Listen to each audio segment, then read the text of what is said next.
Well, the weather and climate community has always been a very large part of the high performance computing industry and users of high performance computing. This dates back to the early 1950s. So as such, the needs of this community have always factored into how supercomputer designers build and design and architect their systems. Cray has always been a major part of this this area ever since, especially at ECMWF dating back to 1979.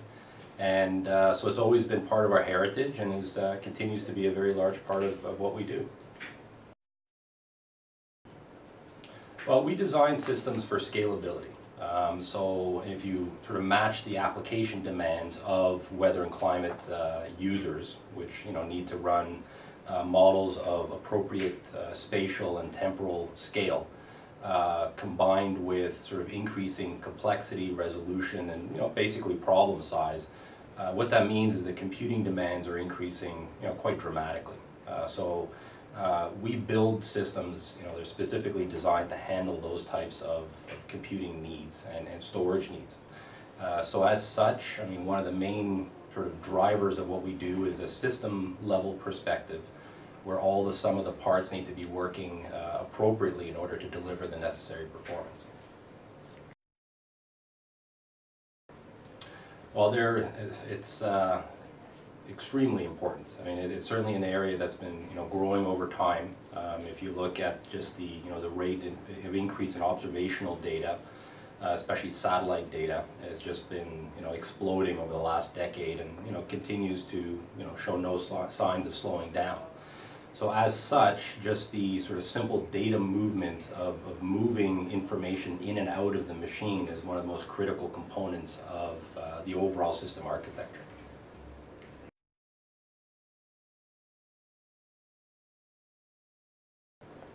Yeah, well, I mean, I think that what's fair to say is that the needs of the meteorological community are growing in complexity. That's also combined with the growing complexity on the technology side at all aspects.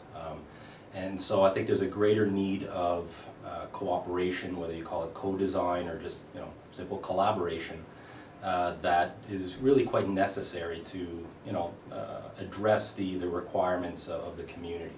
So there's a lot of discussion around the solution of a set of interrelated science and technology challenges. So absolutely, it's very, very important that the technology vendor community and the user community work very closely together.